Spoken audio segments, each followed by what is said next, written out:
Monsieur le Président, bonjour. Bonjour. Cela fait exactement 4 mois que vous êtes à la tête de la Sésame. En effet. Quelles sont les impressions qui vous animent vis-à-vis de la Confédération? Bien. Il me plaît très sincèrement de parler un peu de la Confédération qui nous réunit. Auparavant, j'étais membre de plusieurs associations de jeunes, notamment la Jeune Chambre Internationale et l'Organisation Mondiale des Scouts. Et j'ai connu la Sésame en 2013 où j'ai participé pour la première fois à leur activité qui coïncidait d'ailleurs avec la première journée, disons la journée internationale de la femme, organisée le 8 mars. Et cela a été très épatant. J'étais ému au point où je me suis rapproché de ces membres jusqu'à ce que je devienne membre du bureau en 2014 où j'assurais le poste de chargé à la communication des affaires académiques et sociales. Cela a été vraiment une expérience et il était également extraordinaire pour moi de constater la tâche qui nous est confiée quand vous savez, vous êtes en contact avec les étudiants, vous les écoutez et vous essayez de leur apporter le maximum d'écoute pour leurs préoccupations. Bien, Monsieur le Président. Maintenant, pour parler justement de cette association, quels sont aujourd'hui les principaux objectifs de la Sésame? Pouvez-vous en toucher quelques mots pour nous? En tout cas, en tant qu'association estudiantine, notre priorité a été d'abord de promouvoir la formation des étudiants en milieu culturel et également promouvoir la culture de l'excellence. Ainsi, nous avons estimé qu'à chaque fois que nous devrions parler de la Sésame, sa sphère de formation doit être mise en avant car c'est avant tout ce pourquoi nous sommes là. Donc, pour tous ces étudiants qui sont membres de notre confédération, nous pensons que l'espace de diversité se crée et c'est un espace riche où les étudiants pourraient s'intégrer. Il faut favoriser l'intégration culturelle, l'intégration sociale, l'intégration éducative également. Donc ce sont entre autres les plus grands objectifs que nous avons, mais surtout nous misons sur la formation car c'est l'objectif qui nous réunit ici au Maroc, l'objectif premier. J'aimerais que vous me parlez, Monsieur le Président, des principales difficultés que vous rencontrez. D'accord, la tâche n'est pas toujours facile. Déjà, notre défi était de faire parler de la Sésame et il fallait réunir toutes les communautés conformément à ce que prend notre devise dans l'union, la solidarité et la fraternité africaine. Ainsi, nous voulons nous inscrire dans une perspective de réunion, de communion des communautés pour surtout promouvoir l'intégration culturelle, l'intégration éducative et l'intégration sociale de nos étudiants. Les difficultés, comme vous l'avez si bien dit, elles sont nombreuses. D'abord, nous rencontrons un problème de financement puisque nous avons pas mal d'activités que nous organisons chaque année. Et là, vraiment, la Sésame n'a pas assez de moyens, disons, la Sésame Meknès n'a pas assez de moyens pour faire face à ces activités. Parmi ces activités que vous venez de citer, j'ai compris que cette année, il y a une grande activité que vous comptez mettre en avant, notamment le forum. Donc, Monsieur le Président, j'aimerais que vous me parlez des enjeux et des objectifs de ce forum. D'accord. En fait, le forum, nous l'avons dénommé cette année Forum national d'activités scientifiques et culturelles de l'étudiant étranger au Maroc. Ce forum était une inspiration de ma coalition. Et pourquoi, comme vous l'avez dit, pourquoi ce forum? Eh bien, nous croyons que l'Afrique a un destin meilleur et que nous pouvons y contribuer. Et tel qu'il a été conçu, nous avons voulu inscrire ce forum dans une perspective nationale, donc le rendre national, lui donner un caractère national pour nous, fera en sorte que tous les étudiants membres de cette confédération, de par le Royaume du Maroc, pourront se rencontrer pour la première fois, faut-il le dire, après 34 ans d'existence de la Sésame, ils pourront se rencontrer pour se réunir sur des tables et discuter des questions du moment, telles que la question de l'intégration africaine, la question de l'immigration, la question de la coopération, surtout de la coopération sud-sud que Sa Majesté Mohamed VI est en train de poursuivre actuellement sur le reste du continent. Belle initiative, Monsieur le Président. Maintenant, en tant qu'étudiant, les étudiants sont là pour la formation, quel impact le forum peut avoir sur ces étudiants? Alors l'impact que le forum peut avoir sur les étudiants, il est très palpant.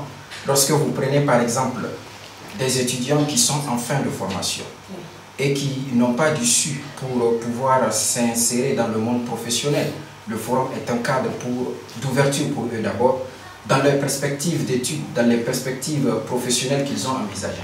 Et ce forum, nous avons voulu à ce que ce soit organisé de telle sorte que tous les étudiants puissent s'y retrouver, car déjà, nous comptons faire participer le maximum d'entreprises commerciales, d'entreprises industrielles, pour lesquelles nous estimons qu'il y a des étudiants qui ont acquis un certain nombre de bagages dans les écoles, dans les universités, et qui sont diplômés, et il faut qu'après la diplomation, ils soient insérés dans le monde professionnel. Donc ce forum permettrait à ce qu'il y ait contact entre les chefs d'entreprise et les étudiants, qui pourront faire découvrir leurs talents, et à ce niveau, les chefs d'entreprise qui se sentiront un tout petit peu attirés par leurs compétences, leur pertinence, pourront peut-être suggérer à ce que ces étudiants puissent intégrer leur boîte pour travailler, ne serait-ce même que par des stages rémunérés, c'est bien possible.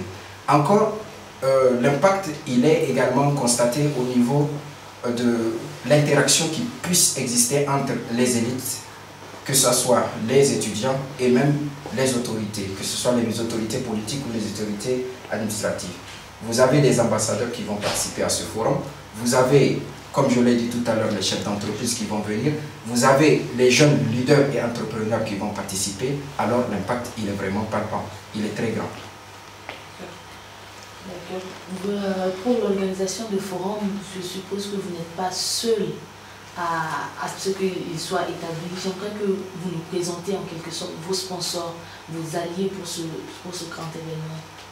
D'accord. Comme je l'ai dit, mais avant d'arriver, je tiens à rappeler un tout petit peu que, comme je disais, que la Sésame n'a pas assez de moyens, ses sponsors, ils participent. Cette année, l'école marocaine supérieure d'informatique et de gestion, EMSIG, s'est érigée en partenaire officiel de la Sésame, avec son directeur doté vraiment d'une personnalité à la pointe, une personne dotée de professionnalisme, qui est toujours là pour nous aider dans nos activités. D'ailleurs, il était le sponsor officiel de notre activité que nous avons eu à organiser à l'occasion de la Journée internationale de la femme du 8 mars, et il a vraiment contribué financièrement pour la réussite de cette activité.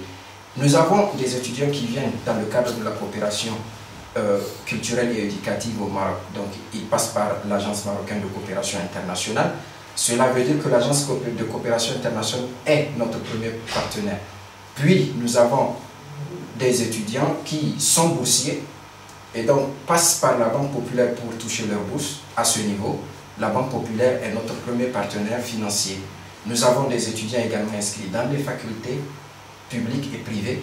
Nous avons des étudiants qui sont inscrits dans les grandes écoles du royaume. Et là, les universités comme les écoles participent à nous appuyer financièrement ou matériellement dans nos activités culturelles, sportives et académiques. Donc, nous avons énormément de partenaires, sans compter également nos 28 communautés que nous avons et qui nous accompagnent tous les jours. Nous arrivons au terme de notre émission, Monsieur le Président. J'aimerais que vous adressiez un mot, un vif encouragement aux étudiants, à nos téléspectateurs qui nous suivent, un vif engouement pour les faire venir, pour les faire participer massivement au forum. D'accord. Alors, ce que je peux donner comme message à l'endroit de tous les étudiants, c'est de savoir une chose. L'avenir de l'Afrique pèse sur nos épaules. Alors, nous devrons à chaque fois, chaque jour, initier des projets tels que le forum que nous avons prévu pour le mois de mai 2015. Et les étudiants doivent faire preuve d'audace pour pouvoir créer des projets, avoir des idées qu'ils pourront mettre en œuvre et que un jour on puisse parler et dire que les étudiants, ils sont là, ils sont venus, ils ont acquis un certain nombre de bagages qu'ils ont mis au service du pays qui les accueille et qu'ils mettront certainement au service de leur pays. Pour le forum en question, je voudrais à ce que l'ensemble des personnes qui seront atteintes à travers cette interview puissent accorder de l'importance pour ce que nous voulons faire de ce forum, c'est de faire de Meknès à partir du mois de mai 2015 la capitale de l'intégration africaine, la capitale de l'union et de la solidarité et de la fraternité africaine, la capitale des ambassadeurs africains au Maroc. Et sur ce, je voudrais vous remercier. Merci beaucoup, Monsieur le Président, pour votre disponibilité. Mes chers téléspectateurs, nous arrivons au terme de notre émission. Vous l'aurez compris, le Forum national, ça se passera à Meknès du 15 au 17 mai.